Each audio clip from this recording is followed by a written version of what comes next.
Hey guys, happy Thursday. This is our sweat workout, so we'll have a nice little warm up for you. Then the main piece today, got 4 movements we want to go over. So the first is a hollow rock, okay? So hollow rock looks really simple, but to do it right is really challenging. So if you know a hollow position, that means that I'm going to get this arch out of my back. So I'm going to lift my shoulders, low back is touching the ground, okay? So a full hollow position, my legs are lifted, my back is touching the ground, arms are overhead. To make it a rock, I rock back and forth. Notice the angle of my hips is not changing. Okay, I'm not lifting my legs.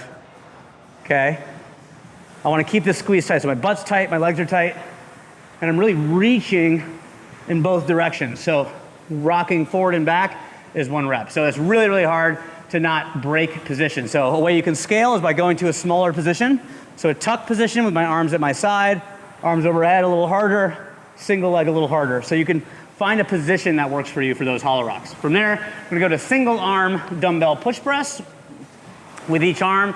So push press, single arm means I get a little bit of dip into the legs and then drive it to a good lockout. Dip and drive, focus on the legs, really initiating the movement and then finishing with a good lockout, squeezing that arm into the ear so it doesn't fall over here, all right? From there, we go into a more technical movement. We have a bar muscle up. So bar muscle up means we're gonna end up on top of the bar. So there's a couple of variations here. I love to do a version of a jumping bar muscle up. I can adjust the height of the box to the bar, so this is easy for almost anybody. It's the idea of kind of just getting over a wall, getting out of a swimming pool, okay? This is a higher height, it's above my head, okay? But I'm gonna jump and push, right? And get that timing. So that's how you can do, again, and that was a challenging version, but you can go down to the bar, starts even below eye level. So you jump and lock out. You get comfortable with that movement. This is a real world movement of getting up and over something, okay? A little bit more advanced is using a band, right? So you can put a band on, jump, and swing up over the bar.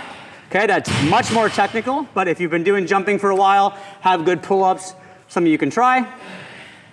Or you can do something like a burpee pull-up. So if you think about a bar muscle up, it's a pull and a press. So you could do a burpee and then go into a jumping pull-up, something like that. So a lot of variations here.